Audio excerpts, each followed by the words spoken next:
Students, आपसे कहा गया है कि पास necessary journal entries for the following cases.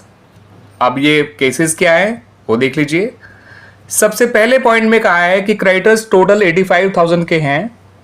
उन्होंने 45,000 तो कैश लिया है और बाकी इन्वेस्टमेंट दी है ₹43,000 की in full settlement of their claim. तो बच्चों, क्रेडिटर को अगर हम एसेट्स देते हैं इन सेटलमेंट ऑफ देयर क्लेम तो उस एसेट देने की तो कोई एंट्री नहीं होती है। उससे हमें कोई डिस्काउंट रिसीव हुआ है तो उसकी भी कोई एंट्री नहीं होती है। उसको हमने जो कैश दिया है सिर्फ उसकी एंट्री आपको बनानी होती है। इस बात को ध्यान रखिएगा on dissolution of a partnership firm में। तो यहां पर जितना कैश दिया गया है क्रेडिटर्स को, उसके लिए ही एंट्री बनाइए और एंट्री बनेगी realisation account debit to cash या बैंक अकाउंट, आप कुछ भी लिख सकते हैं बच्चों। और उतना ही अमाउंट लिखा जाएगा जितना उनको कैश दिया गया है। इन्वेस्टमेंट का अमाउंट कहीं नहीं आएगा, डिस्काउंट रिसीव का अमाउंट कहीं नहीं आएगा। वैसे डिस्काउंट रिसीव 2,000 है, आप खुद देख लीजिए कैलकुलेट करके। 85,000 में से 83,000 कम करिए, इन दोनों का मिला के 83 होता है, बचा 2,000, वो है discount receive, but no entry is pass for that discount receive.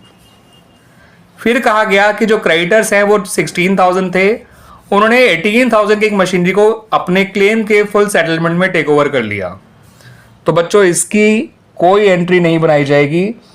जैसा कि मैंने पिछले पॉइंट में इन्वेस्टमेंट के लिए कहा कि क्रेडिटर ने एक इन्वेस्टमेंट को टेक ओवर कर लिया, यहाँ पे मशीनरी को टेक ओवर किया। ठीक है बच्चों, मशीनरी बेशक 18 की है, क्रेडिटर बेशक 16 का है, लेकिन जब क्रेडिटर ने इस मशीनरी को टेक ओवर किया तो ना ही उसने कोई फर्दर पैसा फर्म को दिया, ना ही फर्म से कोई पैसा लिया। ठीक है बच्चों, that's why no entry is passed for this transaction. Clear बच्चों? अगला पॉइंट काफी इंटरेस्टिंग है, इसको देख लीजिए। क्रेडिटर थे तो 90,000 के, उन्होंने बिल्डिंग जो कि ₹1,20,000 की थी उसे एक्सेप्ट कर लिया और उसके अलावा उसने फर्म को भी पैसे दिए हैं। अगर उससे बिल्डिंग एक्सेप्ट करे था और कुछ नहीं कहा गया होता तो हम मानते कि उसने फुल सेटलमेंट में इसको टेक ओवर कर लिया, मगर यहां पर वो ₹30,000 फर्म को एक्स्ट्रा पे कर रहा है। तो यहां पे फर्म के पास से पैसे गए नहीं, उल्टा आए हैं।